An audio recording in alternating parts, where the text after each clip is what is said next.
Mesdames, Messieurs, bonsoir. Après une pause d'un mois pour les raisons du Ramadan, votre émission Duel revient dans les programmes de Walf. Donc, comme chaque vendredi, pour des raisons de l'actualité, commenter les faits saillants, politique, économie, société. Au menu donc de cette édition, nous allons donc aborder le retrait des enfants de la rue, une décision donc prise par l'État du Sénégal, une décision qui a été bien saluée pour certains, donc une décision qui vient à son heure, puisque c'est une œuvre de salubrité publique. Par contre, d'aucuns estiment, notamment donc le collectif, certains collectifs donc de maîtres coraniques estiment qu'ils n'ont pas été associés à cette mesure-là et donc continuent donc à la combattre. Ce qui fait que donc certains estiment peut-être que le gouvernement pourrait être amené à reculer, surtout notamment avec donc les réactions musclées de certains pays voisins qui ont vu donc certains de leurs compatriotes refoulés par l'État du Sénégal. Alors l'État, la question qu'on se pose ici, c'est est-ce que l'État ira jusqu'au bout de sa logique? Alors nous allons aussi faire un tour pour parler donc politique, pour évoquer donc le processus électoral avec donc ce doute commence à avoir donc l'opposition qui soupçonne le pouvoir de vouloir donc reporter les élections législatives de 2017 parce que tout simplement il y a un blocage au niveau donc de la commission de la revue du code électoral. Alors à qui profiterait donc ce report? La question donc devrait être posée à nos invités. Et pour finir, nous allons donc parler du Conseil des ministres délocalisés qui aura lieu donc la semaine prochaine dans la banlieue dakaroise. Un Conseil des ministres donc après avoir fait donc le tour des régions du Sénégal, quel bilan donc tiré de ces conseils des ministres délocalisés? Pour parler de tout cela, nous recevons sur ce plateau M. Abdou Mbacké Diouf. Abdou Mbacké Diouf, donc, c'est le secrétaire général de la CPJE, NLR. M. Diouf, bonsoir. Bonsoir, Jean-Vincent. Avec vous, sur ce plateau, nous avons M. Tabouré Agne. Il est responsable politique de l'APR à Pékin. Il est conseiller municipal. M. Agne, bonsoir. Bonjour. Alors, je commencerai d'ailleurs par vous. Vous avez donc d'ailleurs fait un long texte aujourd'hui dans Walf Quotidien pour saluer donc cette mesure. Pourquoi donc vous trouvez qui vient à son heure? Voilà, merci Georges. Donc, avant de répondre à votre question, je voulais d'abord saluer les téléspectateurs, saluer aussi tous les militants de l'APR, particulièrement ceux de Pékin Est où je suis militant, de Saint-Louis, de Tivaouane Peulh. Donc, leur dire, voilà, bonsoir. Et je voulais aussi rendre hommage à Racine Diène, donc le brigadier chef qui est décédé tout récemment à Bangui, donc au nom de la République pour avoir servi son pays. Et je pense que donc nous nous inclinons donc devant la douleur de sa famille. Et saluer aussi bien sûr donc le président de la République qui bientôt va venir rendre visite à Pékin. Et c'est un honneur pour tous les Pékinois. Alors cela dit, je voudrais bien sûr évidemment donc j'ai fait une contribution concernant les enfants de la rue. Beaucoup de journaux l'ont sorti. Parmi ces journaux aussi le vôtre, donc il a fait sortir aujourd'hui. Et je dis tout simplement que je pense que ce que je dis dans ma contribution, c'est ce que tous les Sénégalais pensent. Parce que, comme vous l'avez dit tout à l'heure, je pense que je ne dirais même pas la plus grande majorité, la plus grande partie de l'opinion publique, mais je dirais que tous les Sénégalais quand même ont été d'accord avec cette mesure prise par le président de la République. Tous les Sénégalais. Parce que je pense que tout humain, donc tout individu qui se soucie du sort des enfants de ces pays, de nos enfants, parce que quand on parle de talibés, ce n'est pas les enfants des Dara ou autres, c'est des enfants de la nation. Donc quand on se soucie de leur sort, quand l'État prend des mesures pour protéger ses enfants, donc quand l'État prend des mesures pour aider ses enfants, je pense qu'il ne peut pas y avoir un seul Sénégalais qui peut être contre ces mesures. Maintenant, ce qu'il peut y avoir, c'est qu'il y a des personnes, évidemment, peut-être qui n'ont pas compris la portée et l'enjeu de ces mesures prises. Je pense que de ce point de vue, c'est important, comme d'ailleurs l'a fait le gouvernement, parce qu'évidemment, comme vous l'avez dit tout à l'heure, le gouvernement ne reculera pas. Le gouvernement ne peut pas reculer parce que c'est dans le cadre de son travail. Mais n'oubliez pas qu'avant, ce n'est pas une nouveauté. L'ancien régime avait déjà commencé une décision pareille. Oui, mais l'opération Zéro enfant dans la rue ne date pas de la semaine dernière. Oui, mais moi je ne parle pas pour l'ancien régime. Moi, je parle pour le régime suivant. Un autre régime à nous. Le régime du président Macky Sall. Le régime du président Macky Sall est là pour faire ce que le peuple sénégalais donc lui a commandé de faire. Et on a élu le président Macky Sall pour faire appliquer les lois. Et parmi ces lois de la République figure la loi contre la mendicité. Donc la protection des enfants dans les rues. Aussi bien les conventions internationales, notre constitution, le code pénal interdit donc ce genre de pratique. Et je pense que l'État ne fait que jouer son rôle. Donc l'État ne peut pas reculer, ne peut pas ne pas jouer son rôle dans ce cadre-là. Parce qu'en le faisant, il viole la loi. Or, l'État est là pour appliquer la loi. Donc, tout ce que nous faisons aujourd'hui, c'est tout simplement d'appliquer la loi. Appliquer la loi. Monsieur professeur Diouf, on a vu qu'il dit que bon, tout ce qu'on fait, c'est appliquer la loi. Malgré tout, il y a donc certaines personnes, je veux donc citer certains collectifs de maîtres coraniques qui, dans les brancards, estimant qu'ils n'ont pas été associés à la mesure. Oui, d'abord, Georges, moi, je voudrais profiter de cette opportunité pour saluer mon vis-à-vis. Effectivement, saluer le président effectivement, du groupe Walfadjri et effectivement rendre les hommages à tous nos militants de la CPJ et NAILER. Mais moi, j'ai l'impression quelque part qu'il faudra, dans un débat pareil, d'éviter de faire preuve de tout nombrilisme, preuve de sentimentalisme et effectivement preuve certainement de position plus ou moins sectaire, parcellaire qui ne saurait être que côté sur jambe de bois. Moi, j'ai l'impression, et j'ai une autre vision de la chose, le naufrage dans lequel le Sénégal est actuellement plongé. Ce n'est pas parce qu'effectivement, il y a ce qu'on appelle les enfants de la ou de la rue, ou bien les enfants dans la rue. Mais le problème est plus profond. Ça me rappelle une contribution, il y a de cela une vingtaine d'années, lorsque j'étais à l'ICAD du professeur Malick Ndiaye, qui, après avoir vu une soirée qui a été organisée à Sorano par de grandes divas de la musique traditionnelle sénégalaise, et qu'effectivement, il y avait des liasses de billets qui étaient offerts, ces liasses, commander ces billets, et que le lendemain, brusquement, au niveau de points dans certains quartiers IP de Dakar, on avait procédé effectivement à une rafle pour empêcher, par exemple, ces talibés qui sont certainement des fauteurs de troubles ou bien des gens qui sont en mesure de perturber leur sieste pendant certaines heures. Moi, je pense que la mendicité va avec certaines sociétés, même dans les pays les plus développés par le monde. Le cas de Barcelone, le cas de Madrid, on voit effectivement des mendiants. Mais moi, ce que je dis, comment se fait-il que les dares de Ndjourul, de Ndiapandal ou bien de Koki, on ne voit pas effectivement leurs talibés dans la rue? Parce qu'en quelque sorte, il y a une certaine organisation qui a été faite. Il y a un certain nombre de mesures qui ont été prises pour permettre à ces talibés d'apprendre, de manger et effectivement de pouvoir à l'avenir sortir en ayant une certaine allocation et pouvoir affronter la vie qui devient de plus en plus chère du fait d'un gouvernement dont la spécialité, c'est l'incurie, l'ancienneté, l'incompétence, l'anticipation sur des futurités. Mais mieux, le problème est beaucoup plus aigu que ça. Parce qu'en sourdine, quand on parle de MCA, ça pose problème. Et j'ai dit une chose, que nous ne mettons pas sur la même longueur d'onde. Parce que pas plus tard que ce matin, après une rencontre qu'effectivement les Sérindars ont eu à faire avec le Premier ministre, ils ont demandé à leurs militants de surseoir à ce sorte de fatwa qu'ils devaient faire aujourd'hui, après la prière du vendredi, parce qu'en quelque sorte, on est en train de trouver un terrain d'entente. Et moi, je dis que l'occasion est belle. Le terrain d'entente, ça veut dire qu'on va vers une reculade. Mais d'ailleurs, le titre que j'ai vu, c'est effectivement, on parle de volte-face, et le problème est beaucoup plus profond. Parce que je pense que cette mesure serait salutaire. Tous les Sénégalais salueraient cette mesure. Tant et si bien que l'école française ne doit pas et ne saurait être la seule référence dans ce pays. Et pourtant, avant l'avènement du président Diouf, durant tout le régime de Senghor, il y avait le système de l'internat. Les gens étaient dans les internats, ils avaient des conditions optimales d'études qui puissent leur permettre de faire des résultats extraordinaires. Et pire, c'est au niveau du système éducatif, France ou bien Sénégal, l'école française, qu'on trouve le maximum de perturbations de grève.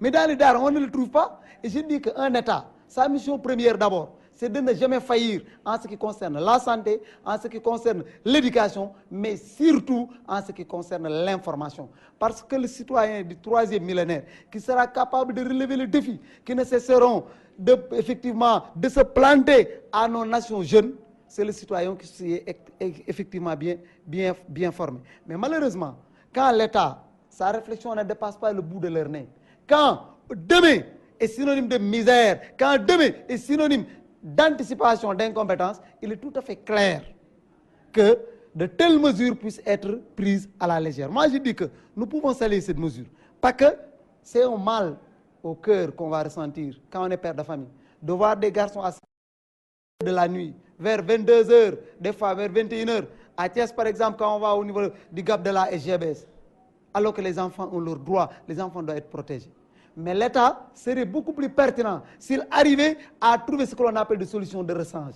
En quoi faisant? En essayant autant que faire se peut d'installer le système de l'internat, en aidant effectivement les Serigne Dara à avoir des champs, en leur dotant du matériel agricole nécessaire, afin que ces talibés-là, pendant les heures creuses qu'ils ont, qu'au lieu d'aller demander leur pitance quotidienne, qu'ils puissent aller dans les champs, travailler pour le marabout, et effectivement, comme c'est l'heure de l'autosuffisance alimentaire qui n'est rien d'autre qu'un rêve dont on parle, l'occasion est belle pour permettre au moins aux Serigne Dara d'enseigner, de faire produire par ces apprenants ce que ces apprenants doivent manger.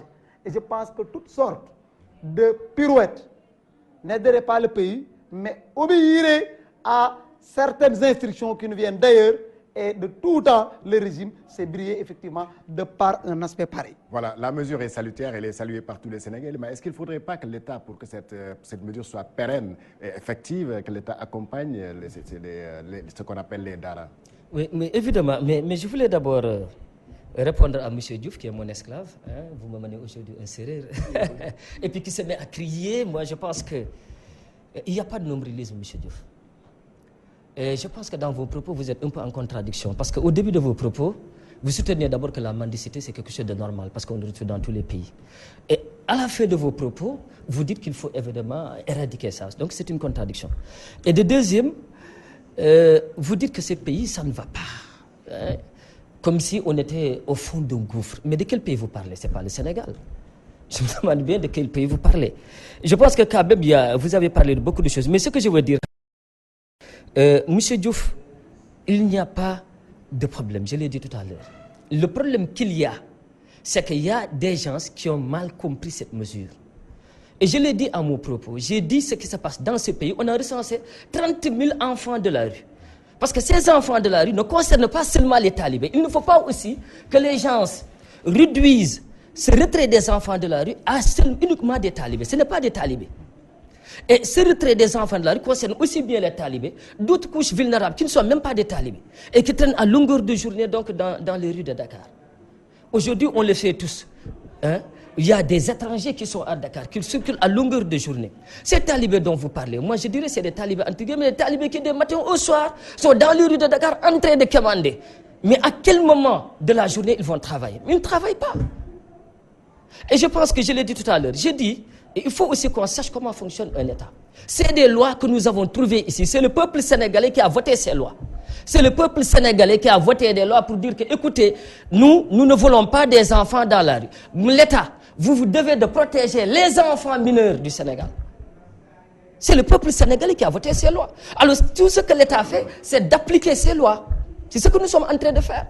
Et les mesures d'accompagnement par rapport à tout ça? Et je dis, non, c'est-à-dire qu'il ne faut pas aussi analyser ce phénomène d'un seul côté. Vous avez par exemple l'État aujourd'hui, et l'État l'a prôné depuis longtemps avec les Dara modernes. Vous le dites très bien. Quand vous dites par exemple, il faut évidemment essayer de faire de ces enfants des producteurs qui puissent participer demain à la production de ce pays. Mais l'État l'a imaginé avec les Dara modernes. Pour que ces enfants soient des producteurs, mais il faut qu'ils soient bien formés. Or, dans le cadre des Dara modernes aujourd'hui, qu'est-ce que l'État veut faire? L'État, en modernisant ces Dara, veut amener ces enfants-là. Chaque enfant va apprendre un métier. On va apprendre, aujourd'hui avec la mondialisation, nous savons très bien qu'aujourd'hui, il y a certaines connaissances, comme vous l'avez dit, la connaissance est indispensable.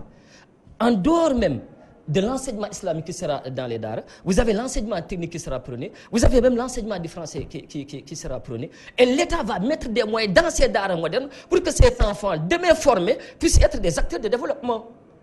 Et je pense que ça c'est extrêmement important. Je pense qu'il y a un petit blocage, parce que les acteurs, les élites musulmanes, donc certaines les organisations sont en train de discuter sur ça, et je pense que bientôt c'est quelque chose qui sera formé.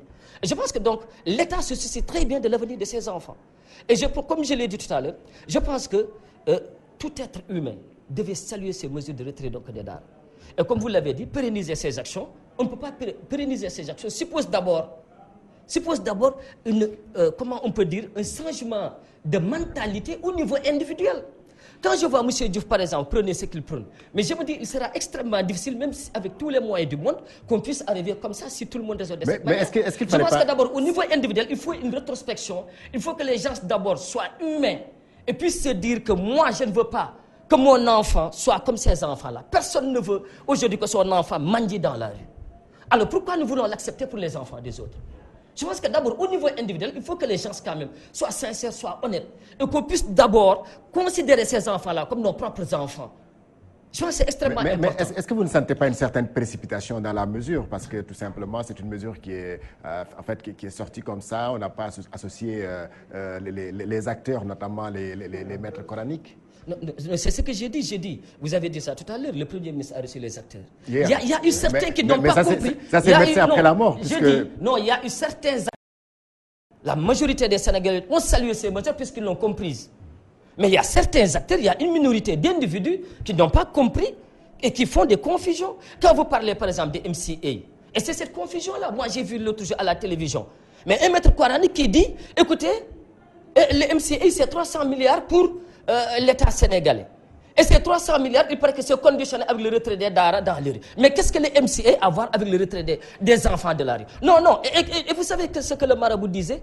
Il dit, mais si on donne à l'État 300 milliards, il faut que l'État nous donne 100 milliards pour qu'on puisse quand même... Mais quand même, c'est une confusion. Ça montre à quel point les gens ne comprennent pas ces mesures-là et font des confusions extraordinaires. Vous croyez, mais les Américains qui sont là-bas, mais qu'est-ce qu'ils ont à voir avec le retrait des enfants de la rue au Sénégal? Je ne vois pas qu'est-ce que ça leur apporte. C'est peut-être, M. Diouf, par rapport aux ONG qui accompagnent l'État dans ce projet-là. Oui, il y a surtout ça. Mais par exemple, le problème, c'est que quand on a une vision parcellaire de la réalité, on ne peut faire qu'un raisonnement tout à fait étriqué et des choses. Hein. Et moi, ce qui me désarçonne depuis la seconde prise de parole de mon vis-à-vis, c'est le caractère superficiel de ses propos, c'est l'absence de crédibilité scientifique de ce qu'il est en train de dire, et ce sont les contradictions monumentales dans lesquelles il est en train de s'emberlificoter pour absolument ne rien dire. Parce que, non, j'en viens, je vous en prie, et elle a l'habitude de m'écouter, je vous en prie. Voilà, moi ce que je voudrais dire exactement, hein, monsieur, faites très attention, parce que le Sénégal n'est pas un vase clos. Nous vivons effectivement dans un village planétaire. Si vous me dites que les États-Unis n'ont rien à voir effectivement avec les enfants de la rue, je pense que quelque part, vous ignorez comment fonctionne effectivement la politique dans le monde. Je vous en prie, laissez-moi terminer. Ouais, non, c'est la raison pour laquelle vous ignorez les choses. Et je vais vous dire qu'effectivement, ce ne serait pas paradoxal que vous me demandiez de quel Sénégal je parle. C'est vrai, nous ne pouvons pas partager le même Sénégal. Parce que moi, je suis subventionné ni pour l'eau, ni pour l'électricité. Je ne bénéficie pas de contrats effectivement spéciaux. Je n'appartiens à aucune dynastie. Si tu veux connaître le Sénégal, dans lequel je suis, venez à Afia Route de Boune, venez à Yombol, venez à Garage Type pour connaître effectivement les réalités de ce Sénégal. Quelque part, vous avez perdu de vue les réalités quotidiennes du Sénégalais lambda et vous vivez dans une tour d'ivoire et le réveil sera brutal parce que vous vous réveillerez abasourdi et groggy. Ce que je veux dire, c'est qu'en amont, je peux bien vous couper. Si vous voulez ainsi le débat, je peux bien vous couper parce que c'est ma spécialité. Si vous le voulez ainsi, je peux bien vous couper, c'est ma spécialité. Et dans ce cas, vous serez ravis d'écouter la chose. Non, ce que je voudrais dire, pour être assez clair, c'est qu'en quelque sorte, en amont, rien n'a été préparé. Parce qu'on ne peut pas parler d'un tel problème. Le président de la République, qui va faire la prière de la Korité, qui montre sa ferme détermination à aller jusqu'au bout de sa logique. Et que pas plus tard que hier... À sanctionner les récalcitrants. Pas plus tard que hier, le Premier ministre rencontre les Serigne Dara. Les Serigne Dara qui sortent, et de manière tout à fait claire, d'une seule voix, pour demander effectivement à leurs militants de surseoir à leur fatwa. Et moi je dis que le drame de ce régime, la marque de fabrique de ce régime, c'est toujours ce que l'on appelle l'anticipation et de manière tout à fait erronée concernant certaines décisions, mais aussi et surtout l'impréparation de certaines grandes décisions. Le problème, il n'y a aucune contradiction. J'ai dit qu'on doit totalement la mendicité dans un pays. Mais le problème, c'est effectivement de faire de telle sorte que les enfants qui ont certains droits, qu'ils puissent exactement jouir de leurs droits et qu'en allant dans le sens de créer des daara modernes, mais il y a déjà des daara qui ne sont pas modernes, mais par arrimage, on essaiera autant que faire ce possible. Pourquoi? Dès l'entente de mon propos, j'ai donné des mesures, j'ai fait une ébauche de mesures qui puissent permettre non seulement à l'État de régler le problème, mais de ne pas avoir ce que l'on appelle un effet boomerang, parce que les Serigne Dara et leurs apprenants, effectivement, trouveront leur compte. Parce que celui qui envoie son fils à des Dara, ce qu'il sert, c'est d'avoir une certaine formation. Et ça m'a un peu étonné, parce qu'au foot, dans les grandes discussions, les gens, le seul reproche que les gens se font les uns les autres, c'est de n'avoir pas été effectivement à certains Dara. Et donc, si ce qui a été fait pour le système de l'internat a été salué de par tout le monde avant l'avènement du président Diouf, mais pourquoi pas par rapport au PSE dont vous parlez, par rapport à une certaine rupture qui n'est rien d'autre que rupture à travers ce que l'on appelle les lèvres, à travers le discours, et qu'au fond, cette impréparation-là est édictée par effectivement des ONG qui sont derrière. Que vous l'oubliez ou pas, c'est ça la triste réalité de ce pays. Monsieur Anne, si certains sont en train de ruer dans les brancards, c'est peut-être par rapport aux ONG dont il parle. Certains maîtres coraniques soupçonnent quand même que ce soit des Occidentaux qui soient derrière la mesure et qui poussent l'État du Sénégal donc à vouloir coûte que coûte dégager des enfants. Oui, mais c'est ce que j'ai dit, Georges, c'est ce que j'ai dit. J'ai dit, en disant ça, c'est parce que quelque part, on ignore qu'il y avait des textes de loi qui interdisaient ça dans nos pays. C'est-à-dire que c'est ça le problème. Mais bon, il faut que les gens... Non, écoutez. Mais expliquez. Non, il faut m'écouter. Je vous ai écouté. Ouais, je vous ai écouté. Vous avez parlé pratiquement pendant je ne sais pas combien de minutes. Il faut me laisser parler. J'ai dit, c'est ça le problème. Quand des textes de loi sont là, l'État doit les appliquer. L'État, en les appliquant maintenant, il peut y avoir des petits problèmes, des incompréhensions. C'est ce que j'ai dit. J'ai dit, quand les gens font des confusions entre la mendicité et l'enseignement religieux, il est tout à fait normal à l'État d'appeler cette minorité qui ne comprend pas comment ça se passe, mais de discuter avec eux. Mais l'État n'a pas encore reculé, à mon avis. Je n'ai pas entendu le Premier ministre dire que l'État a reculé. Il a dit tout à l'heure, c'est les Serigne Dara qui ont dit à l'urgence de surseoir au fatwa. Est-ce que ça veut dire que l'État a reculé? Tout simplement à cause de ça. Non. Est-ce que tout simplement à cause de ça, on peut dire? Jusqu'à preuve du contraire, jusqu'à présent, je ne pense pas que l'État va reculer. Parce que comme je l'ai dit, c'est des lois de la République qu'il faut appliquer. Maintenant, il y a une dimension pédagogique, je suis totalement d'accord. Quand certains ne comprennent pas, il faut les expliquer, discuter avec eux, pour leur montrer évidemment que l'État n'est pas en train de combattre des talibés. L'État n'est pas en train de combattre des Dara.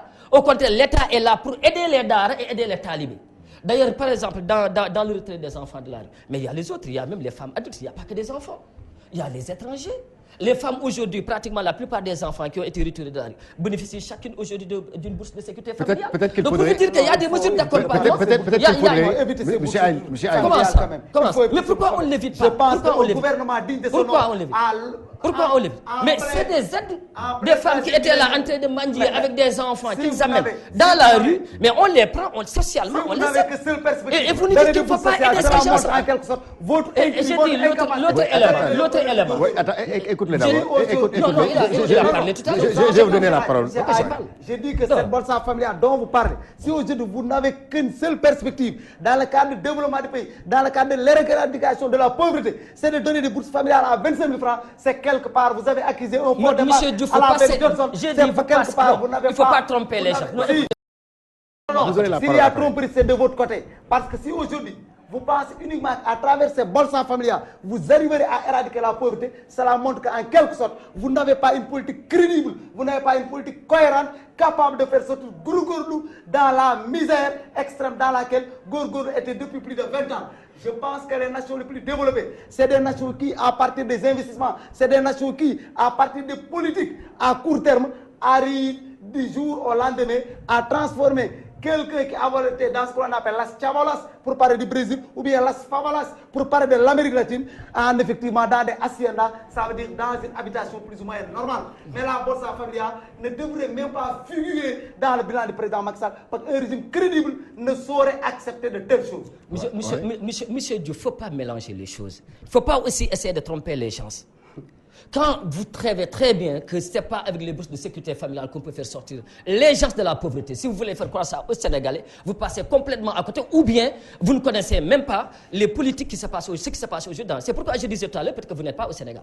J'ai dit, nous avons une politique économique et sociale. Nous avons les orientations, nous avons le PSE qui est là. Nous avons été félicités par la Banque mondiale et par les institutions internationales. Nous sommes aujourd'hui en croissance de 6,6%, ce qui n'a pas eu lieu depuis 12 ans au Sénégal. Monsieur Diouf. Donc ça veut dire que sur le plan économique, nous n'avons pas de leçons à recevoir des gens. Aujourd'hui, tous les chantiers du PSE sont en train de sortir. Aujourd'hui, il n'y a pas un pays au monde qui n'a pas de sécurité sociale et qui n'assiste pas ses habitants, ses citoyens les plus démunis par des actions sociales. Et nous le faisons comme tous les pays du monde, monsieur Diouf. Donc ne dites pas qu'aujourd'hui, c'est à cause des bourses de sécurité sociale que nous voulons sortir les gens de la pauvreté. Nous n'avons pas fait comme les autres. Les autres qui étaient là créaient des politiques pour sortir de lutte contre la pauvreté. Structurelle pour transformer structurellement l'économie de ce pays, monsieur Diouf. Et nous sommes sur la bonne voie. Nous vous avions dit que nous allons atteindre l'autosuffisance en 2017. Les gens n'étaient pas d'accord. Aujourd'hui, nous en sommes presque à 800 000 et quelques tonnes de riz. Aujourd'hui, donc, nous sommes presque l'autosuffisance alimentaire. Nous vous avions dit que nous allions avoir une croissance de 7% en 2017. Nous en sommes à 6,6% aujourd'hui. Donc l'objectif est presque atteint. Sur le plan de l'habitat, sur le plan de l'éducation, vous avez les universités qui sortent partout. Les centres de formation, les ISEC qui sortent. Donc non, quand même, les universités que nous avons créées, vous voulez dire que ça n'existe pas. Les centres de formation nouvelles que nous avons aussi avec les ISEC qui sortent pour former les jeunes avec des formations. Donc, M. Diouf, aujourd'hui, l'éducation, là où il y avait des problèmes, nous sommes arrivés à régler ces problèmes. Aujourd'hui, il y a une paix au niveau. Donc, pour vous dire que non, nous ne dormons pas sur nos lauriers. C'est pourquoi j'ai dit, le pays dont vous parlez, ce n'est pas le Sénégal. C'est pas le Sénégal. Par devoir de mémoire, il faut arrêter le raisonnement extrêmement galvaudé de M. Agne, qui ignore les réalités quotidiennes de ce pays. C'est vous qui ignorez les réalités quotidiennes de ce pays. C'est vous qui n'êtes pas dans ce pays. S'il vous plaît. Moi, ce que je dis, ce n'est pas moi qui le dis, c'est les institutions internationales qui le disent. On s'écoute, s'il vous plaît. Nous n'appartenons pas à une oligarchie. Nous ne sommes pas dans le Sénégal du village. Il n'y a pas d'oligarchie dans ce pays. Dans le Sénégal de il n'y a pas de dynastie, il n'y a pas d'oligarchie. S'il vous plaît, on s'écoute. Mieux, M. Agne, quelque part, vous ignorez beaucoup de choses, je vais vous en apprendre. Quand aujourd'hui, vous m'avez parlé effectivement des problèmes des universités, vous avez même dit les ISEC, ce n'est pas c'est les ISEP. Mais je ne vous dis pas que c'est effectivement mon terrain de prédilection, je vous dis là-bas. Pour vous dire, on avait dit qu'à partir de la rentrée prochaine en 2017, l'ISSK, l'université de Sine Saloum, de même que l'université de l'université Amadou, effectivement, devrait commencer leur cours. Ces projections ont été reportées signalées. On parle de l'autre année collé de 2016-2017, de 2017-2018. De un point. De deux, vous m'en parlez de ces ISEC. Mais faites gaffe, parce qu'au Sénégal, on a ce que l'on appelle cette manie de créer un certain nombre, effectivement, d'écoles ou d'instituts. Mais d'abord pour les ISEC là, mais c'est une formation à court terme, mais aussi c'est une formation qui allie formation et emploi. Et pour ceci, nous avons besoin de ce que l'on appelle un certain nombre d'entreprises, un certain nombre, effectivement, de ce qu'on appelle d'unités capables de permettre à l'apprenant, à l'étudiant, non seulement de suivre la formation théorique intramuros, avec la formation extramuros, qui est effectivement le séjour en entreprise. Voilà, vous aurez l'occasion de revenir sur ça peut-être au dernier point. Oui. Mais nous allons donc progresser pour aborder s'il vous plaît, pour aborder donc le deuxième sujet. Je vais parler donc du processus électoral qui est en train de connaître un blocage au point donc de susciter des doutes au niveau de l'opposition qui crée donc un report des élections. Oui, M. Georges. Donc, avant de passer à ce point, parce que monsieur Diouf a parlé tout à l'heure. Non, je ne reviens pas sur le thème. Non, je ne reviens pas. Vous répondez à la question ou vous retirez la parole? Je ne reviens pas sur... On parle du processus électoral, on ne peut plus parler d'autre chose. Non, ça rentre dans le cadre du processus. Non, répondez à la question. Ça rentre dans le cadre du processus électoral. Allez-y. Je dis, par exemple, parce que quand vous parlez de processus électoral, vous parlez de démocratie. Vous parlez du suffrage universel. M. Diouf parlait tout à l'heure que dans ce pays, il y a une oligarchie et il y a une dynastie. Je dis dire ça, c'est insulter les Sénégalais. Quand les Sénégalais élisent à 60 et quelques % un président de la République au suffrage universel, vous revenez pour dire que nous sommes dans un pays oligarchique. C'est insulter les Sénégalais. C'est ce que je dis. C'est ça. C'est ça que je dis. Vous insultez les Sénégalais. C'est une minorité. Non, parce que vous avez des problèmes. C'est le règne d'une minorité. Or, ici au Sénégal, nous sommes dans le règne d'une majorité. Le président de la République a été élu à la majorité à 65%. Allez consulter la Larousse. Vous avez des problèmes de compréhension. Ou bien vous ne savez pas ce que c'est une oligarchie. Quelque part, votre niveau intellectuel ne vous le permet pas. Ce que je voulais dire, donc de ce point de vue, évidemment, donc il y a la commission de concertation, évidemment, donc qui s'est réunie sur le code électoral pour discuter donc sur les 11 points. Et je pense que dans ces discussions, donc évidemment, ces derniers jours, nous avons entendu quand même parler de report d'élection. Et en entendant parler, moi je n'ai pas entendu quelqu'un du pouvoir parler de report de l'élection. Ce n'est ni le ministère de l'Intérieur, ce n'est ni la commission électorale, ce n'est pas une autorité officielle dûment mandatée donc, qui a parlé de ça.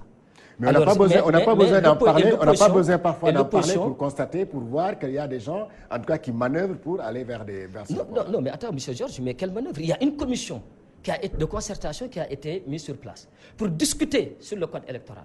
Et je pense qu'aujourd'hui, on va vers, par exemple, l'unification de la carte d'identité et de la carte d'électeur, vers le bulletin unique. Les gens sont en train de discuter. Est-ce que vous voyez?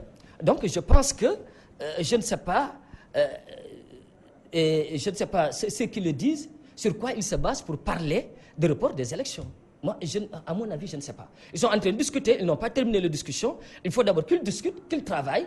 Et ce que j'ai lu, je l'ai lu à travers la presse. Je pense que des gens qui travaillent dans ces commissions, s'ils ont des points de vue à donner, ils doivent le donner dans la commission. Jusqu'à ce qu'on ait un rapport final, donc une solution définitive. Avant-hier, cette coalition de l'opposition qui s'appelle l'ensemble des FOP, je suis membre des FOP. Voilà, donc ils soupçonnent en tout cas, parce que là, vous n'êtes pas sans savoir que le processus électoral a des règles. Donc, nous sommes à 1 an de ces élections législatives-là, et à moins de 6 mois, on n'a plus le droit de toucher quoi que ce soit. Et si les travaux continuent donc à pas de caméléon, on va vers des reports.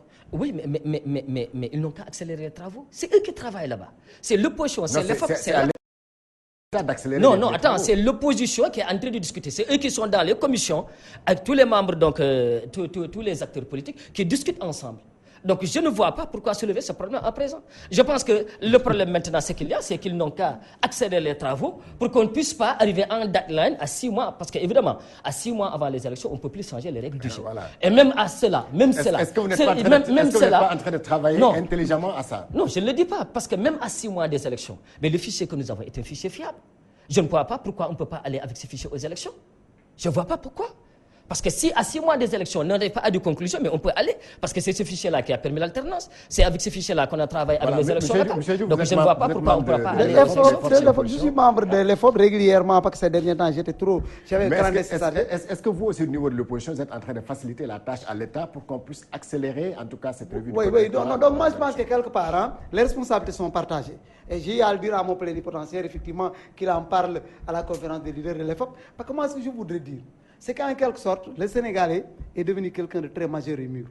C'est uniquement au Sénégal et dans certains pays en Afrique qu'on vote. Le lendemain, tout le monde va au boulot, il n'y a pas de problème. À 18h, 20h, les journaux commencent à donner les résultats et effectivement, les grandes tendances se dessinent. Il n'y a pas de marche, il n'y a pas de grande contestation. Sinon, il y a des recours. Mais le problème, c'est quoi? C'est qu'au sortir de chaque élection, les gens ont tendance à constater qu'il y a un stock mort. Et j'ai eu à le répéter à plusieurs reprises. Quelque part, nos amis, les hommes politiques, pour ne pas parler de politiciens, les hommes politiques, ils perdent de vue certaines réalités. C'est qu'en quelque sorte, ce qu'ils appellent, effectivement, ces stocks morts, n'est pas tellement stock mort. Parce que c'est des gens qui, à partir de ce qui a été promis au peuple, que effectivement, en quelque sorte, leurs ambitions n'ont pas été réalisées, leurs attentes n'ont pas été complètement réalisées, que les gens ne se retrouvent plus dans la chose politique. C'est aussi à travers cette transhumance éhontée de certains qui étaient là en train de tenir des discours incendiaires et que du jour au lendemain, on retournait Kazakh pour aller effectivement dans l'autre bord. À part de tout ceci, il y a ce stock mort. Mais moi, je pense que nous devons faire mieux. Non seulement en laissant l'encre indélébile, en ayant le spray, mais aussi en faisant ce qu'on appelle la biométrie. Ça nous permettra de régler ce problème-là une bonne fois pour toutes. Et pourquoi pas au Pérou? Mais pourtant, le vote est obligatoire. S'il y a une sensibilisation en amont, au niveau des villages, au niveau de certaines zones, d'expliquer effectivement aux gens la portée, l'impact effectivement de ce vote, en leur disant qu'on veut rendre le vote obligatoire pour permettre aux Sénégalais effectivement d'être, le président, d'être le reflet de tous les Sénégalais, le problème allait être réglé. Mais ce qui se passe, c'est quoi? C'est qu'au niveau effectivement de la commission de réforme du fichier électoral, les gens ont des problèmes, un problème capital, c'est un problème de confiance les uns les autres. Mais je pense que... Vous n'avez pas confiance à l'administration? Non, c'est ça le problème de fond qui se pose. Moi, je dis qu'au Sénégal, quand même, il y a une administration totalement républicaine. Mais ce qui se passe, c'est qu'en quelque sorte, le président Macky Sall pouvait permettre aux Sénégalais de ne plus avoir un certain nombre de problèmes. Parce qu'avec l'avènement du président Diouf, quand il avait dit avec le code consensuel de 92 de Kébambay, je ne changerai même pas une virgule. Effectivement, c'est la volonté qu'il a respectée. Ensuite, quand l'opposition a eu à faire des batailles d'envergure avec la CONACPO, avec AFCA-BRC, pour régler effectivement le problème du ministre de l'Intérieur, qu'il soit une personne neutre, qu'il ne soit pas membre d'un parti. Mais quand aujourd'hui on regarde ce qui s'est passé avec les référendums, Le bulletin noir-blanc apparaît avec une couleur attrayante. Même les aveugles de naissance peuvent deviner ce bulletin. En nous faisant un effort pour ne pas nous permettre effectivement d'être visibles. Et cela a eu un impact. Et d'ailleurs, c'est la raison pour laquelle je pense que si en amont, on avait réglé ces problèmes-là, on devrait pouvoir trouver un gentleman agreement. De savoir qu'il y a un stock mort. Tant ce stock mort n'a pas voté pour l'opposition, n'a pas voté pour le pouvoir, mais que nous tous, opposition comme pouvoir, nous acceptions de retourner à nos bases, de les convaincre, afin qu'on puisse avoir des pourcentages de participation de l'ordre de 80 à 90%. C'est une gageure, mais qu'on pourrait relever. Voilà. Pourquoi vous, au niveau de la mouvance présidentielle, vous ne voulez pas entendre parler, vous ne voulez pas accéder à la demande de l'opposition qui exige donc une personnalité neutre pour organiser les élections? Abdou Diouf l'a fait, Abdoulaye Wade l'a fait, en nommant donc même en direct, en prenant le directeur des élections, Cheikh Gueye, en faisant donc le ministre des élections. Oui, mais n'oubliez pas que Moussa Ngom a été ministre de l'Intérieur. Oui. Il a dirigé des élections. Oui. Et je pense qu'il y a eu l'alternance après, donc je pense qu'il n'y a pas de problème. Pourquoi on n'allait pas donc et n'oubliez pas aussi, non, je pense que, comme il l'a dit, je pense qu'il parlait de stock mort, mais il parlait aussi du taux d'abstention. Donc vous avez parlé de stock mort et le taux, je pense que c'est deux choses un peu totalement différentes. Je pense que pour l'abstention, comme vous l'avez dit, je suis totalement d'accord avec vous. Il faut sensibiliser, il faut essayer de voir un peu comment faire pour que les Sénégalais quand même puissent voter. Je pense que le stock mort quand même c'est autre chose. Il y a des personnes qui sont déjà... Mais c'est les gens qui n'ont pas voté sur l'abstention. Voilà. Ouais. Donc je veux dire, vous savez, c'est l'opposition qui a demandé cette concertation, cette commission de concertation. Je pense que depuis plusieurs années maintenant, on n'a pas assisté à des contestations des élections, ni en 2012. Depuis 2012. Oui, mais le référendum, il y a des irrégularités. Si, il y a des irrégularités. On a vu comme le dernier cas, M. Hagne, c'est le cas le plus flagrant, c'est le cas des bulletins. Des bulletins, oui. Où le oui était bien visible et le non était... Mais le rose mort comme ça. Ça c'est dû, vous avez pu le faire parce que tout simplement le ministre de l'Intérieur est partisan. Effectivement. Non. Le ministre de l'Intérieur n'a jamais été partisan, il ne peut pas être partisan. Mais si, non, s'il vous plaît. Non, s'il vous plaît. Vous savez, comme je l'ai dit, moi ce débat-là, et c'est ce que je dis toujours, je dis dans ce débat-là, et ça c'est mon avis personnel, l'opposition nous ramène vraiment 10 ans, 30, 20 ans en arrière. Parce que le problème des élections est réglé une fois pour toutes au Sénégal. Il ne peut pas y avoir de fraude aux élections aujourd'hui au Sénégal. Le jour J, les gens vont voter, les procès-verbaux sont faits, la presse est là, et le jour même on donne les résultats donc à partir des radios. Je pense qu'il y a des choses quand même, on ne peut plus revenir là-dessus. C'est-à-dire que c'est comme si on revenait vers les années 80, vers les années 90. Je pense que ça s'est dépassé. Maintenant, l'opposition a formulé des requêtes pour dire qu'évidemment, moi je suis d'accord que, évidemment, rien n'est parfait, qu'il faut perfectionner. Quand les gens disent, écoutez, d'accord, nous sommes d'accord, mais ce qui se fait aujourd'hui, le fichier est valable. Mais si le fichier n'est pas valide, je pense qu'il faut l'auditer. Il y a des possibilités d'audit. C'est ce que nous sommes en train de faire. Mais voilà, donc il faut l'auditer. Si on l'audite, et nous sommes d'accord, c'est pourquoi que cette commission a été créée, et le ministère de l'Intérieur est d'accord. Maintenant, comme je l'ai dit, le problème des élections, ce n'est pas un problème de personnalité neutre, ce n'est pas un problème du ministère de l'Intérieur. Mais nous avons vu dans certains pays où il y a des structures neutres. Mais après les élections, les gens sont entretenus, il y en a beaucoup. Et je pense que ces commissions dont vous parlez, en général, c'est des pays, dans les pays en crise, qu'on crée des commissions électorales autonomes qui gèrent les élections. Nous ne sommes pas en crise. Nous n'avons pas de problème avec les élections. La preuve, je termine. Pendant les élections locales, nous avons été battus dans plusieurs contrées. En 2012, l'alternance a eu lieu. En 2000, l'alternance a eu. Donc je ne pense vraiment pas où est le problème. Oui, est-ce que vous voyez, maintenant je suis d'accord qu'il faut perfectionner. Voilà. Il y a toujours des possibilités, aussi bien sur le plan du scrutin. Par exemple, le scrutin MISC. Moi je me dis que par exemple, même ce scrutin, les gens peuvent le perfectionner et réfléchir là-dessus. Je suis d'accord. Parce qu'un fichier, par exemple, normalement, chaque 10 ans, il doit être audité et remis à neuf. Je suis totalement d'accord qu'on puisse quand même aller essayer de parfaire donc, notre système électoral. Moi, je suis totalement d'accord. Mais quand tu as dit maintenant qu'il faut une personnalité neutre, moi, je me dis qu'il n'y a pas de sens. Sérieusement. Parce que non, attendez, au niveau des assises, non, attendez, les gens, là, c'était une revendication des assisards, de un, de deux, de tout temps. Non, pas que là, il faut qu'on soit très clair. Moi, j'étais en train de vous suivre. Mais quand même, à part, vous ne pouvez pas, le président Macky Sall ne peut pas venir et faire moins que Wade et Diouf. Non, ça n'a pas de sens. Parce qu'au moins, en quelque sorte, il parlait de ce que l'on appelle la rupture. Il parlait d'une certaine manière de faire la politique et autrement. Mais donc, le fait que le ministre de l'Intérieur ait une certaine connotation politique, cela arrive à vicier l'atmosphère. C'est la raison pour laquelle moi je lance un appel solennel au président Macky Sall de retirer M. Abdoulaye Daouda Diallo, du ministère de l'Intérieur de prendre un homme neutre et qu'au niveau des commissions, qu'on essaie de carapasser la vitesse avec laquelle les choses se font pour régler le problème. Et retenez très bien, on parle effectivement du taux d'abstention, mais c'est parce que si on n'arrive pas à savoir que ces gens qui ne votent pas, ce sont abstenus ou bien c'est des morts, c'est pourquoi c'est une mutis mutandis, c'est exactement la même chose. Mais moi, ma revendication, et la revendication de l'opposition, c'est quoi? C'est d'avoir un homme neutre au niveau du ministère de l'Intérieur. Nous ne disons pas qu'au Sénégal, on peut faire un hold-up avec les élections, mais quand même, il y a certaines légèretés, il y a certaines choses qu'on peut commettre lorsqu'on a effectivement une certaine position, et c'est ce qui a permis au ministre, sans nous consulter, effectivement, de nous donner le bulletin rose avec un rose totalement mort, ce qui pouvait, de prime abord, déjà décourager certains militants qui étaient prompts à voter pour nous. Monsieur Agne, dites à votre à la raison, pas qu'il était le champion de la rupture et de la transparence, mais aujourd'hui, le rythme qui est en train de prendre la vie politique n'est pas effectivement le meilleur rythme. Et Macky Sall doit pouvoir laisser une mention honorable dans les langues de la politique. Moi, je pense aussi que je pense aussi, il ne faut pas parce que les gens sont perdus qu'on nous amène quand même certains prétextes de bulletins qui est rose ou blanc. Non, monsieur Diouf, écoutez, monsieur Diouf, vous l'avez dit tout à l'heure. Moi, pourquoi je dis, vous êtes un peu contradictoire. Parce que vous êtes un peu contradictoire. Dis-moi parce que, même pas un peu, mais vous êtes contradictoire. Si on vous écoute très bien. Parce que vous avez tout à l'heure que l'administration sénégalaise est une administration performante et neutre. Et si vous l'avez témoigné ici. Donc, oui, le problème, si on confie à l'administration de faire les élections. Donc, vous devez totalement être d'accord. Mais les bulletins de vote, on demande. Non, c'est vous-même qui l'avez dit. Vous avez dit que l'administration sénégalaise est performante et neutre. Oui. Et nous avons une bonne administration. Donc, pourquoi ne pas lui confier les élections? Non, on confie l'administration à ces élections. Je ne vois pas où le problème. Au niveau de notre non, écoutez, maintenant,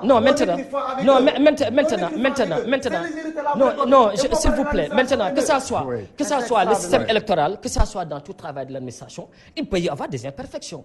Il peut y avoir des petites défaillances, mais c'est à corriger. Mais on parle de c'est-à-dire que moi, je pense que quand il y a des défaillances, il faut les signaler et puis on le corrige et puis on avance. Mais la personnalité neutre rassure mieux l'opposition. Mais à quoi ça la sert? Quand il n'y a pas contestation, quand il n'y a pas crise. C'est-à-dire quand il n'y a pas de défaillance majeure, de défaillance substantielle, qui puisse, par exemple, s'il y avait des défaillances substantielles qui pourraient expliquer cela, mais nous serions totalement d'accord. Mais je le dis, mais il n'y en a pas. Donc pourquoi? Lui, il a dit qu'il a confiance en notre administration. Oui. Et maintenant, il se dit que bon, nous avons confiance en notre administration, mais ne lui donnons pas le soin de gérer le truc. Non, mais quand même, je pense qu'il faut quand même, dans notre pays, qu'on puisse quand même laisser à l'administration jouer son rôle. Le rôle aujourd'hui de l'administration, c'est l'administration qui gère les élections. Je ne vois pas pourquoi au Sénégal on peut changer. Je ne vois pas le problème. Il n'y a pas de raison de le faire. Vous là, vous confondez boutons et boutons. Non. C'est vous sérieux qui confondez boutons et boutons. Nous parlons d'une personnalité. Moi, je pense quelque part, vous n'avez pas eu à participer au grand combat avec AFCA-BRC, avec la CONACO, avec la CPC, le cadre de concertation des partis politiques, qui, à partir de leur lutte, ils voulaient coûte que coûte régler une bonne fois pour tout le problème des élections. Mais on a le Sénat, on a des institutions de supervision, on a le Sénat, on a des organes de contrôle, on a la justice. Quand vous méprisez effectivement la désignation d'une personnalité politique neutre, c'est pas que vous ignorez comment fonctionne la vie politique sénégalaise. Parce que ça fait partie des revendications fondamentales de l'opposition. Et ce qui a créé le problème, ce qui a grippé la machine, c'est quoi? Mais on ne peut pas être maire le samedi, le lundi venir pour devenir effectivement le ministre de l'Intérieur. Mieux, nous ne parlons pas de ces préfets. Mais pourquoi pas si on est républicain? Nous ne parlons pas de ces préfets. Je ne vois pas le problème. Non, la nation de république. Non. Monsieur le ministre de l'Intérieur était républicain. Nous ne faisons pas de confusion entre les activités politiques de l'État et les activités de l'État. Vous êtes incapable de le donner parce que chez nous, non, attendez, vous employez un terme que vous ignorez. C'est dans le. Non, je dis ce que vous dites. Non, qu'on parle de république. Je vous demande en pulaar, en wolof, en sérère, donnez-moi la signification exacte du mot république. Il n'y en a pas. Ici, on parle de ngour, et dans l'idée de ngour, il y a l'idée de jouir, il y a l'idée d'avoir des privilèges, il y a l'idée d'avoir des prébendes. Et ce qui est extrêmement dangereux pour vous, M. Agne, je pense que le président Macky Sall a été perdu par certains comme vous. Qu'on lui tenir le véritable discours, le discours de la rupture, effectivement, lui rappeler les promesses qui ont été tenues au peuple sénégalais, vous êtes là en train d'embourber un souffle qui est un souffle extrêmement trompeur, trompeur, un souffle fallacieux, régler effectivement la situation de ce pays. Je dis, il faut rappeler, et ça c'est une revendication, et ça c'est un accord qui a été arrêté, que le ministre de l'Intérieur doit être occupé par un homme neutre, et dans ce cas, la machine qui est grippée du jour au lendemain commence à... Voilà, le problème, c'est pas le ministère de l'Intérieur qui est maire et qui... Non, le problème, c'est que est-ce que le ministère fait très bien son travail? Et vous êtes d'accord avec moi qu'il fait très bien son travail? Donc je ne vois pas où le problème. Le problème c'est ça. C'est pas qu'il est maire samedi et dimanche, je ne sais pas. Le problème, il fait son travail. Il fait très bien son travail. On n'a pas entendu de contestation, on n'a pas entendu de contestation. Je ne suis pas d'accord avec vous sur le non, c'est pas parce que c'est une revendication de l'opposition qu'il faut le faire. Nous allons avancer. On est dans un pays démocratique, il faut accepter la contradiction. Mais on a besoin d'une personnalité neutre. Non. Il fait très bien son travail, je ne vois pas où est le problème. Pour aborder donc le dernier virage, on s'écoute s'il vous plaît, monsieur. Donc on prend le dernier virage pour parler donc du Conseil des ministres délocalisé qui aura lieu donc en banlieue. Donc après avoir parcouru les régions du Sénégal, toutes les régions, donc le président de la République va donc tenir le Conseil des ministres délocalisés jeudi prochain ou mercredi, en tout cas à la banlieue dakaroise. Alors quel bilan tirez-vous, M. Agne, de ce Conseil des ministres délocalisé qui a fini de faire le tour du Sénégal? Bon, c'est un bilan quand même, il faut dire évidemment, comme je l'ai dit, d'abord en tant que Pikinois et conseiller municipal donc, de Pikine, président de la commission finance pikinaise, d'abord remercier le président d'avoir choisi quand même Pikine pour tenir le conseil décentralisé. Parce que vous savez, au début c'était Guédiawaye. Mais ensuite, maintenant, évidemment, c'est au niveau donc, de Pikine. Donc c'est tout à l'honneur des Pikinois. Qu'est-ce qui justifie ce choix-là? C'est parce que tout simplement, évidemment, Pikine est le centre. Si vous prenez Pikine aussi, c'est la deuxième ville après Dakar. Si vous prenez... Donc c'est pourquoi donc, Monsieur le Président a choisi Pikine. Et c'est quelqu'un aussi qui tient beaucoup à Pikine. Donc tout récemment d'ailleurs, pendant les élections, il est venu à Pikine, donc nous rendre visite. Et je pense que donc c'est à l'honneur des Pikinois et nous nous préparons quand même à l'accueillir donc considérable. Pour aller tout droit, voilà. Pendant ces conseils des ministres délocalisés, le président a promis beaucoup de milliards un peu partout. Hein. Est-ce que là il y a un début d'exécution à ces promesses-là? Bon, évidemment, parce que j'entends parfois les gens se dire non, c'est des conseils, etc., qui ont des connotations politiques, etc. Non, je ne pense pas. Le président n'a pas besoin de ça. Il n'a pas besoin de ça parce qu'on vient tout juste de quitter les élections du référendum. Et nous avons gagné avec 60 et quelques %. Donc je pense que ce n'est pas donc un truc à connotation politique. Et je lisais tout récemment un document du ministère de l'Intérieur qui parlait un peu du bilan, donc ce qui a été fait des 13 régions. Et je pense qu'il y a du positif. Bien sûr, il y a des choses qui restent à faire, mais il y a dans ce document, j'ai l'idée qu'à Matam, par exemple, donc, où on avait décaissé à peu près 200 et quelques milliards, vous avez à peu près 150 % donc des réalisations ont été exécutées, des projets qui ont été faits par les Matam. Et la deuxième région qui vient, c'est Kédougou, à 75 %. Et je pense qu'ainsi de suite, ainsi de suite. Bien sûr, évidemment, tout n'est pas fin prêt, puisque c'est des projets, c'est des investissements qui ont parfois des années à se réaliser. Mais je pense que quand même, il y a beaucoup de choses qui ont été faites et qu'au nom de Pikine, nous étions impatients, parce qu'évidemment, il y a beaucoup de défis à relever à Pikine. Donc sur beaucoup de plans, dans beaucoup de domaines. Et je pense qu'aujourd'hui, tous les Pikinois se félicitent que Monsieur le Président de la République donc, pense à Monsieur Diouf, vous au niveau de l'opposition, certains d'entre vous en tout cas critiquent cette démarche de conseiller des ministres délocalisés que vous assimilez à une campagne déguisée. Non, moi de tout temps, j'ai condamné ça. Parce que déjà, quelque part, le président Sall est en train un peu d'imiter quelque part la politique aussi, la méthode de faire du président Diouf. d'alors, qui consistait à faire au Sénégal des profondeurs. Souvent, on nous parlait de Diana Malari, de Djouloulou, Salemata, souvent. Mais ce que je voudrais dire, c'est quoi? Ça dit que ça ne sert absolument à rien de délocaliser un conseil des ministres, que ce soit à Thiès, à Ndjerbe, à Mbadakoun ou bien à Kermanoubé, mon village natal. Parce que ceux qui s'occupent des problèmes des Sénégalais travaillent de jour en jour, ils savent exactement ce qui se passe. Ce n'est pas en allant en Pikine, ce n'est pas en allant à Ziguinchor qu'on règle le problème. Il y a combien de milliards qui ont été promis jusqu'à ce jour? Vous parlez de 75%. C'est pourquoi j'ai rié sous cap. Parce qu'en quelque sorte, vous n'êtes pas effectivement à la hauteur d'informations nécessaires pour savoir effectivement ce qui a été réalisé. Il y a souvent dans ces conseils des ministres décentralisés le fait de rencontrer sa base, essayer autant que faire se peut d'asseoir effectivement une certaine emprise populaire, mais qu'au finish, rien n'est réalisé. Moi, je pense que le président Macky Sall, effectivement, a gagné ce que l'on appelle les élections de 2012. Il bénéficie de la confiance d'un certain nombre de Sénégalais, pour ne pas dire même des Sénégalais. Donc il n'a pas le droit de décevoir. Mais quand il prend une décision, il doit effectivement poser l'impact de la décision. Mais quand les gens se déplacent à Ziguinchor, quand ils se déplacent à Pikine, mais c'est effectivement du carburant, c'est des moyens, c'est des voitures, c'est autre. Alors que c'est exactement les mêmes ministres qui ont les mêmes départements, qui les gèrent quotidiennement. S'il s'agit de l'action sociale, s'il s'agit de l'éducation, s'il s'agit de la culture, s'il s'agit de tel et tel et tel et tel, qui ont effectivement leur directeur, qui ont ce que l'on appelle leur département, effectivement, dans certaines communes ou bien dans certaines communautés. Donc le président gagnerait, effectivement, parce qu'il est presque il est à mi-mandat, à rester au niveau où les choses se tenaient, parce que souvent on voit ce qui se passe, soit il y a des tendances politiques qu'on essaie de régler, ou bien on vient avec tout un folklore, on termine, les gens se dispersent, effectivement, et que le lendemain, ces discours ne sont pas suivis d'effet. Mais cela ne me surprend pas. Mais non, attendez, cela ne me surprend pas. Parce que c'est pour la première fois dans l'histoire du Sénégal qu'un référendum enregistre un taux de 60% pour un président qui arrive à faire 4 ans. Déjà, à 1 mois de gestion, il y a le mouvement Rictu à Touba.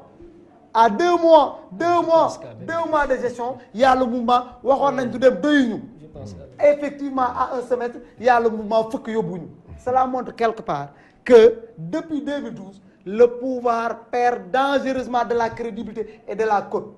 Étant complètement dans la posture d'une poule mise dans la basse-cour d'autrui qui est légalement, il est en train de se chercher dans des départements, dans des communes, dans des villes, mais que malheureusement, vous êtes en train, non, je vous en prie, de retarder effectivement les séances, mais la suite sera lente et brutale parce que vous vous réveillerez groggy et abasourdi, parce que n'ayant ni le carnet d'adresse nécessaire, n'ayant ni les compétences, ni le bagage politique pour diriger ça. Non, je pense que monsieur Diouf, qui est mon esclave, je pense que ce n'est pas par des gros mots, etc., par l'ensemble des diatribes en tirant à gauche et à droite. Je pense que nous sommes dans un débat. Il faut argumenter. Non, intellectuellement. Non, il faut argumenter. C'est pas. Non, parce que ce que vous faites, c'est un débat. Monsieur Diouf, s'il vous plaît. Monsieur Diouf, s'il vous plaît. Monsieur Diouf, s'il vous plaît. Monsieur Diouf, s'il vous plaît. Oui, monsieur Diouf, s'il vous plaît. Je dis, s'il vous plaît, monsieur Diouf. Vous avez dit, c'est la première fois pendant les référendums qu'on élit un président, etc., à 60%. C'est pas un président. Un référendum, que ça passe à 60%. Mais aussi, je vous réponds, c'est la première fois au Sénégal qu'on voit une opposition qui a appelé à voter non contre des mesures de progrès démocratique. Pour vous? Non, de progrès démocratique pour tout le peuple. C'est la première fois qu'on voit ça. Il y a des progrès démocratiques. Ah, mais les candidatures indépendantes qui disent non, nous ne sommes pas contre les candidatures. On va pas revenir. S'il vous plaît, s'il vous plaît. On ne va pas revenir sur le référendum. Le temps qui nous était imparti donc est terminé. Monsieur Aïn, s'il vous plaît. Monsieur Aïn, s'il vous plaît. Monsieur Aïn, s'il vous plaît. C'est la première fois. Monsieur Aïn, s'il vous plaît. Mais monsieur Aïn, s'il vous plaît, s'il vous plaît. Le temps qui nous est imparti est terminé. Merci donc à l'équipe technique qui m'avait accompagné. Merci à nos chers invités, monsieur Abdoulaye Diouf Sarr, Abdoulaye Diouf, Mbacké Diouf. Merci à monsieur Tabouré Aïn. Merci à Cheikh Tidiane Ndiaye, Cheikh Tidiane Diop. Merci à Ndella Amar. Merci à Alioune Ndiaye. Merci aussi à vous, chers téléspectateurs. Nous vous donnons rendez-vous la semaine prochaine pour une autre émission Duel.